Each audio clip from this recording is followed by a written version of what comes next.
अब वो पत्थर ही तो है जो 6 महीने में भी नहीं गलता। अब यूरिया और डीएपी दोनों मिलते हैं, आप उसमें पानी देते हैं तो धीरे धीरे वो पत्थर धरती के नीचे चला गया। ऊपर वाली 1 फीट धरती को तो आप जुताई करते हो, हल चलाते हो, ट्रैक्टर चलाते हो, मुलायम दिखती है, लेकिन उसके नीचे जब आप रोटावेटर चला करके उसको पत्थर बनाते हो, उसके नीचे धरती ऐसी लेयर बन गई जो इस मशीन से भी नहीं टूटी। आपने देखा ना ड्रिल मशीन, खेडूत ध्यान से सुनो, जो रासायनिक खेती किसान करता था उसमें 2 बार ड्रिल मशीन चलाई गई, 2 इंच से ज्यादा छिद्र नहीं बना पाई, मशीन फेल हो गई। और मेरे खेत में जब गई मशीन तो आपने देखा 30 सेकंड में 2.5 फीट तक पूरा का पूरा मशीन चली गई। इसका कारण क्या है? इसका कारण है मेरी धरती में इतना अलसिया आ गया, इतने सूक्ष्म जीवाणु, जीवामृत, घनजीवामृत से आ गए कि वो पूरी जमीन की जुताई करते रहते हैं। जो काम ट्रैक्टर हल करता है, मैं तो गुजरात वालों आपको बधाई देता हूं। ये जो अलसिया है ना, इसको हमारे उत्तर भारत में केचुआ बोलते हैं और महाराष्ट्र वाले गांडूल बोलते हैं, अंग्रेजी वाले इसको अर्थवर्म बोलते हैं, लेकिन गुजरात वाले इसको अलसिया बोलते हैं। अलसिया का क्या मतलब है? जो हल वाला काम करे वो अलसिया है। तुम इतने बड़े साइंटिस्ट हो, आपके बुजुर्गों ने कितना सार्थक नाम इसका रखा, अलसिया, जो हल का काम कर दे। ये अलसिया जो है ना, यही धरती का सबसे बड़ा मित्र है, किसान का मित्र है। ये देवता है धरती मां के लिए, और हमने सारा मार दिया। मैं लोगों से पूछता हूं कई बार, आप जितने रासायनिक खेती वाले बैठे हैं, किसी के खेत में अलसिया दिखता है क्या? सब मार दिए। और सूक्ष्म जीवाणु तो आंख से भी नहीं दिखते, वो कैसे बचेंगे? अरे अलसिया तो छोड़ो, आपने सांप भी मार दिए। कोई जीव जंतु धरती में छोड़ा ही नहीं है। अब ये सारे मित्र थे, धरती के लिए ये वरदान थे। भगवान कोई बावड़ा था क्या जिसने पैदा किए? हम बड़े समझदार आए कि इनको हटाओ। भगवान पागल था जिसने अलसिया पैदा किया, जिसने मित्र कीट पैदा किए। अरे भाई समझो समझो, धरती को पत्थर बना दिया। अब बारिश आती है ना, सब जगह बाढ़ आ जाती है, और बारिश नहीं आती तो अकाल पड़ता है। लेकिन प्राकृतिक खेती दोनों का ही समाधान है। यदि बारिश आएगी तो बाढ़ नहीं आएगी, अकाल पड़ेगा तो पौधा नहीं सूखेगा। ये दोनों करिश्मा करने वाली प्राकृतिक खेती है। मैं उदाहरण दूंगा और आप अभी देखेंगे। मेरे 200 एकड़ खेत में, और मेरे नहीं, ये जितने प्राकृतिक खेती वाले भाई बहन बैठे ना यहाँ पे, इनके किसी भी खेत में वर्षा का पानी नहीं रुकता, सारा धरती मां के पेट में चला जाता है। लेकिन रासायनिक वालों का खड़ा रहता। क्यों? क्योंकि धरती पत्थर बना दी, पानी कैसे पिएगी?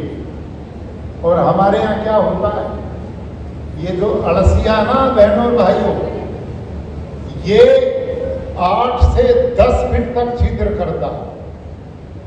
और सुनो ध्यान से, ये जो जैविक खेती वाले वर्मी कंपोस्ट बनाते हैं वो अलसिया भारत का नहीं, वो तो विदेश से लाया गया।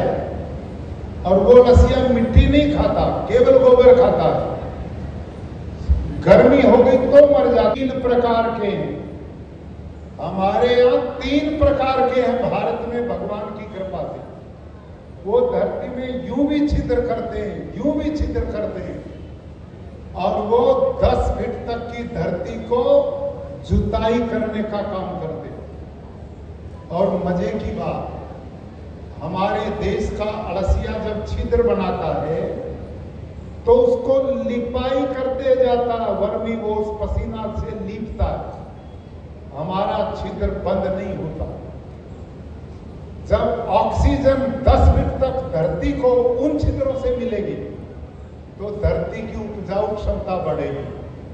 और खेडूत भाइयों और सुनो, ये जो अलसिया जिस खेत में रहता है और जिस खेत की मिट्टी को खा करके पेट से निकाल करके पौधे की जड़ को देता है, उस खेत की मिट्टी से अलसिया के पेट से निकली मिट्टी में 6 गुना ज्यादा नाइट्रोजन है।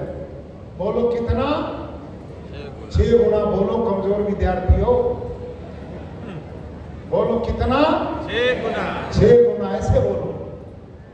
और 9 गुना फास्फोरस है और 11 गुना पोटास है।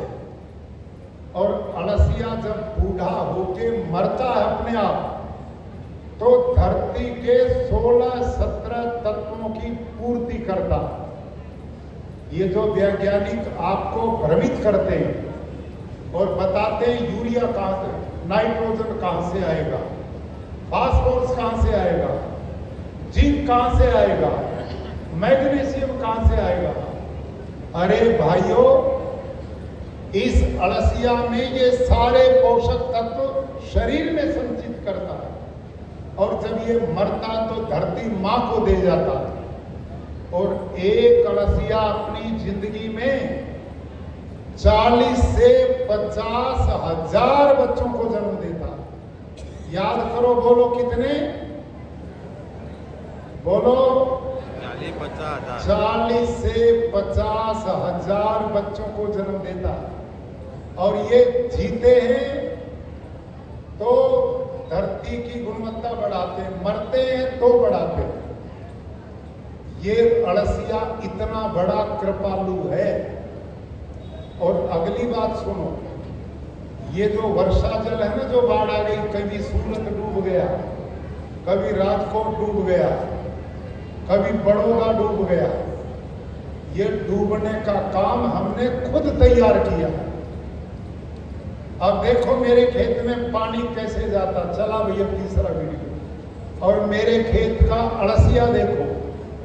और ये जो चित्र मैं दिखा रहा हूं ना, ये 3 साल पहले का है। अब तो मेरे खेत में एक एकड़ में 15 से 20 लाख अलसिया काम करता है। ये तो 3 साल पुराना। ये देखो किसान भाइयों, आज मैं गुरुकुल कुरुक्षेत्र के प्राकृतिक कृषि फार्म पर पहुंचा।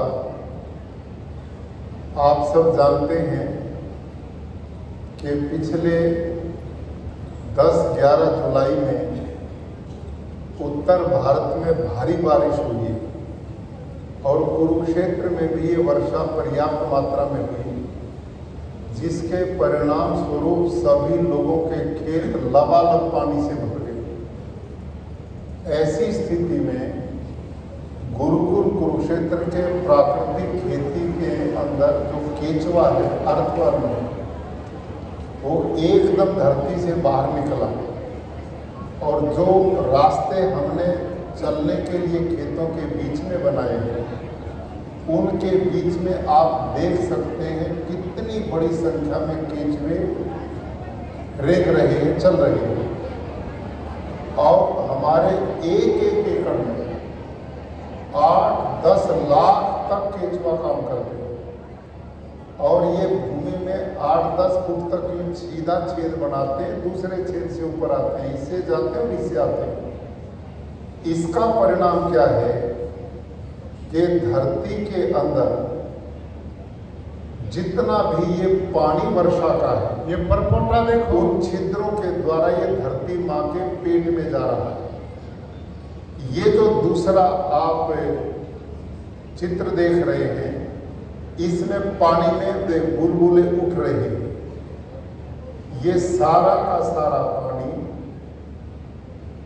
केंचुओं के द्वारा बनाए गए खेतों में छिद्रों में प्रवेश कर रहा है और पड़ोसी खेतों में पानी भरा खड़ा है, उससे फसलें बर्बाद हो रही हैं।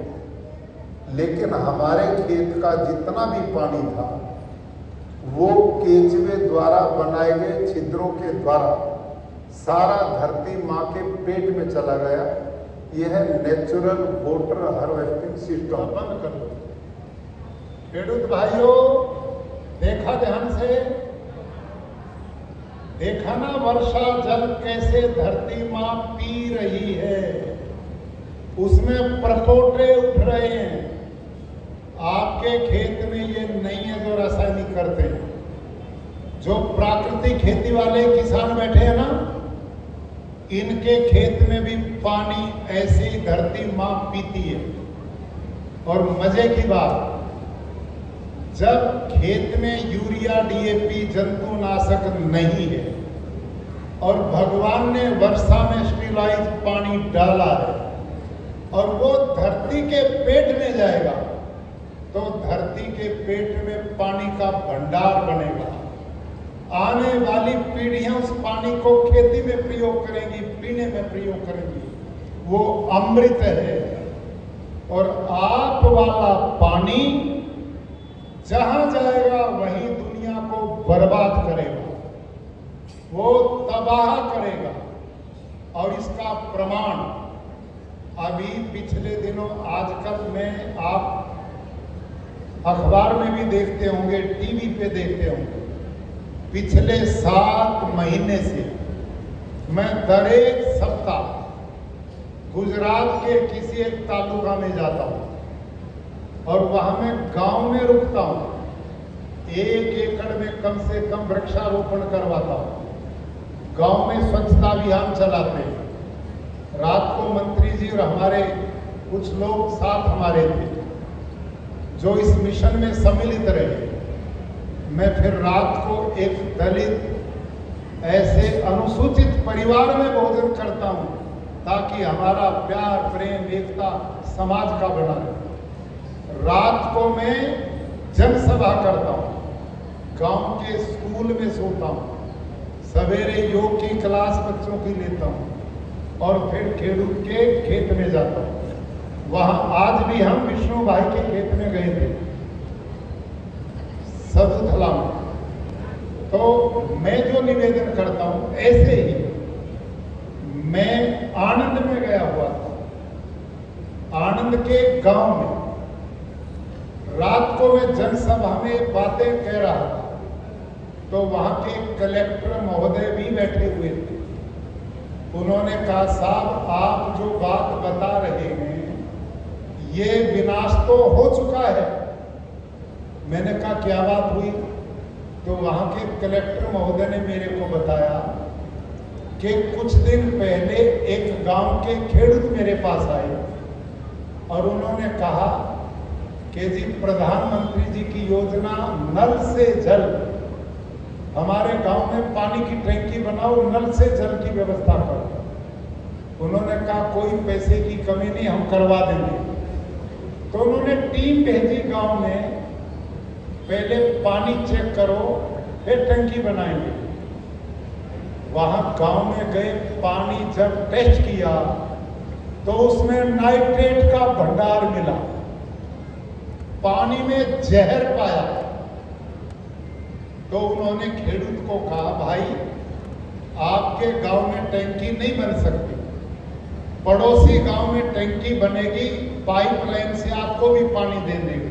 उन्होंने कहा जी नो प्रॉब्लम, कोई बात नहीं।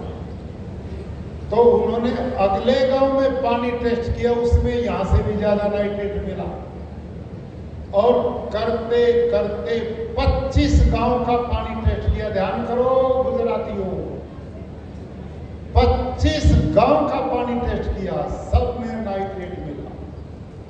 पाया आनंद के आसपास तंबाकू की खेती करते थे, उसमें जहर यूरिया दुनिया भर का डालते हैं और धीरे धीरे वो पानी धरती में जाकर पीने वाले पानी तक पहुंच गया। अब पीने का भी पानी हमने नहीं छोड़ा। आप सबसे मैं पूछता हूं, ये पानी की बोतलें लोग हाथ में लिए फिरते हैं, ये 30 साल पहले किसी के हाथ में होती थी क्या? हम कहीं भी पानी पीते थे। ये इतनी बड़ी जो कृपा की है लोगों पे पानी की बोतलें उठाने की, ये हमने ही कृपा की है। अरे आकाश में हवा लेने की छोड़ी नहीं, अनाजों में जहर मिला के सब अस्पताल भेज दिए, पानी भी पीने का नहीं। ऐसे धन का क्या करोगे जो ना आपको इस जन्म में शांति देता ना अगले में देता? हम कहां जा रहे हैं भाई और बहनों? जब हरित क्रांति 60 के दशक में शुरू हुई, उस समय डॉक्टर स्वामीनाथन ने, जो हरित क्रांति के जनक थे, उन्होंने पूरी देश की धरती का ऑर्गेनिक कार्बन की जांच कराई थी। सारे देश की धरती का ऑर्गेनिक कार्बन 2 से 2.5% था, अर्थात सारे देश की धरती जंगल की भूमि की तरह उपजाऊ थी।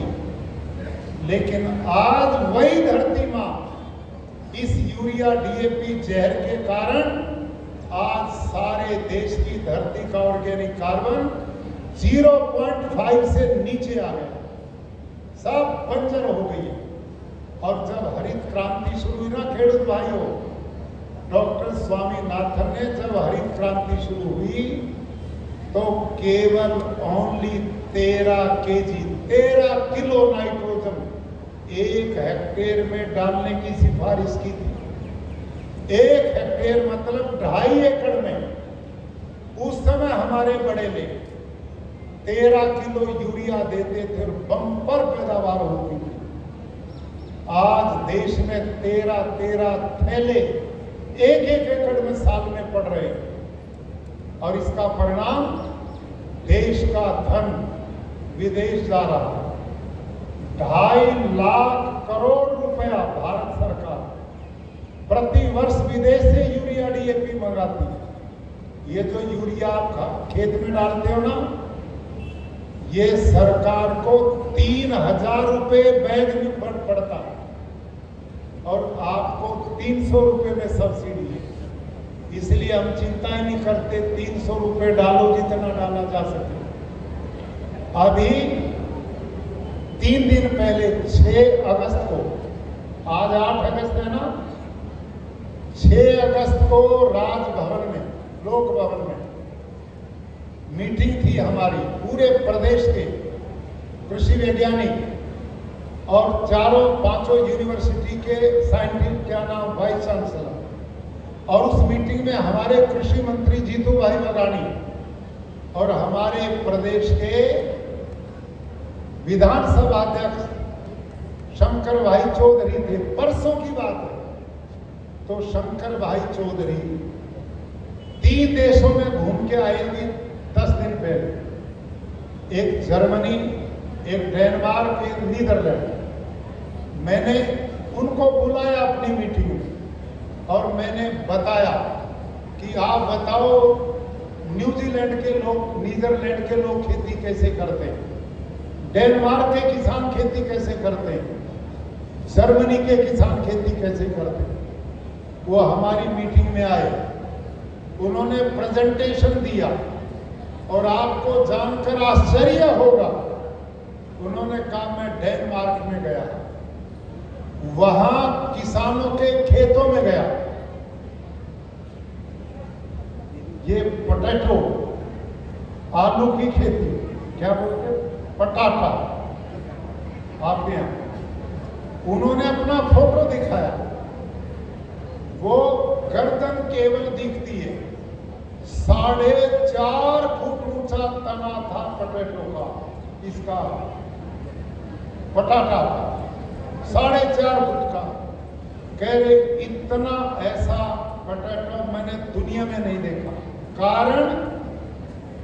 कारण वहां की सरकार ने कोई सब्सिडी यूरिया डीएपी पर नहीं दी है, कोई सब्सिडी नहीं।